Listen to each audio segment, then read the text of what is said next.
Bonjour à tous, dans cette vidéo je vais vous expliquer comment apprendre l'anglais avec Duolingo. Je vais d'abord vous montrer ce que c'est, je vais vous faire une petite description, ensuite je vous ferai un petit retour sur mon expérience par rapport à cette application, à ce site internet, c'est les deux.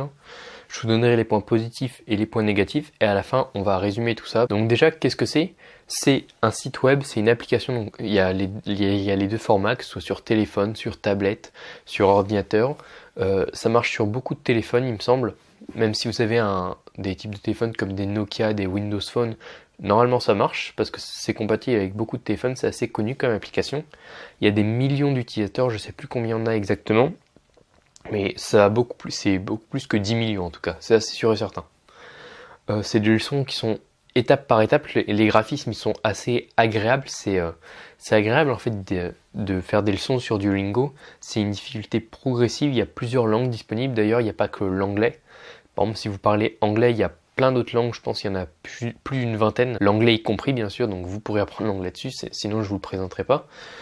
Il y a un système de motivation par rapport à vos amis, c'est-à-dire que déjà par rapport à vos amis, si vous ajoutez vos amis sur l'application, donc qui font des leçons aussi, vous verrez que par exemple eux, ils ont fait... en fait l'objectif c'est de battre vos amis, c'est de faire plus de leçons que vos amis. Ça va vous permettre de vous motiver plus facilement. Bon, bien entendu, vous pouvez faire ça seul, mais si vous avez vos amis, vous allez vous dire « Ah tiens, lui, il a fait une leçon, moi, je vais pas la rater parce qu'après, il va voir que moi, j'ai pas travaillé, donc il va croire que je suis fainéant, donc je vais faire la leçon. » Ça, en fait, c'est bien pour la motivation.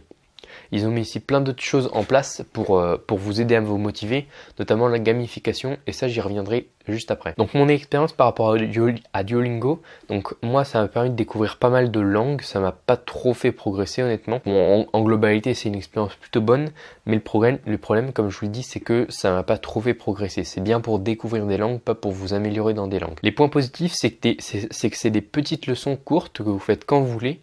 Ils ont mis un système, donc comme je l'explique, de gamification, c'est-à-dire que l'application est faite un peu comme un jeu, et les jeux, du coup, vous devenez entre guillemets addict à l'application, donc vous ferez plus en plus de leçons parce que vous y serez addict, et du coup, ça va créer en vous une habitude, donc l'habitude d'apprendre l'anglais, l'habitude de faire des petites leçons d'anglais. Maintenant, les points négatifs, donc c'est que c'est beaucoup trop facile. En fait, Duolingo, donc, mettons que vous avez un mot, the man, et ils vous demandent de mettre la traduction en dessous, d'écrire la traduction. Eux, ils attendent que vous écriviez l'homme. Donc, mais mettons que vous en souvenez plus, vous avez juste à passer votre doigt ou à cliquer dessus d'ailleurs si vous êtes sur ordinateur sur le mot the man et ils vont mettre la traduction immédiatement. Et ça c'est partout, sur Duolingo c'est partout comme ça. Donc malheureusement c'est beaucoup trop facile et en plus la grammaire c'est pas assez poussé. C'est-à-dire que vous n'aurez pas de leçon de grammaire du type quand un mot finit par consonne, voyelle, consonne, on double la voyelle au passé, des trucs comme ça vous en aurez pas. D'un côté c'est plutôt bien parce que la grammaire c'est un peu embêtant, mais c'est pas parce que c'est embêtant qu'il faut supprimer complètement. Il faut quand même avoir quelques leçons de grammaire, mais il faut pas se baser que sur la grammaire. Et Duolingo du coup ils sont allés beaucoup trop loin là-dedans en se disant comme la grammaire c'est un peu ce qui nous ennuie tous, et ben on supprime tout.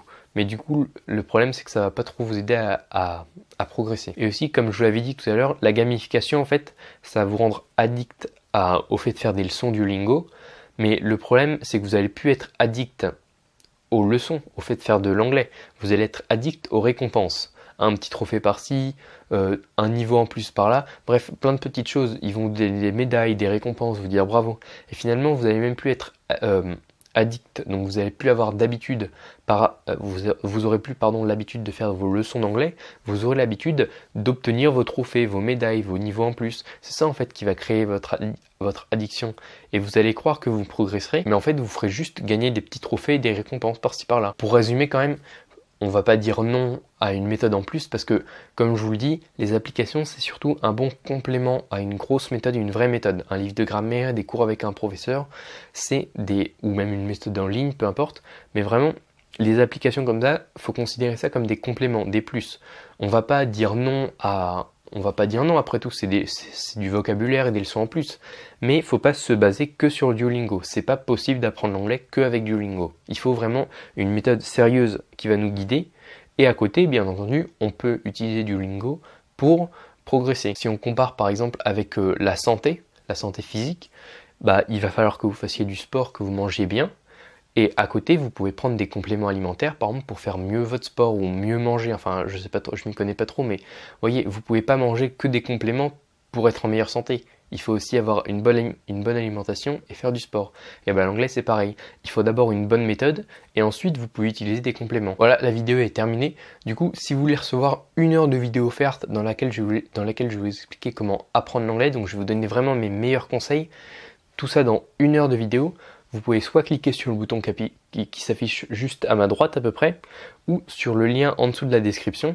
Donc c'est à la toute première ligne, vous cliquez dessus et vous recevrez donc 1 heure de vidéo pour apprendre l'anglais, je vous les enverrai au cours des prochains jours.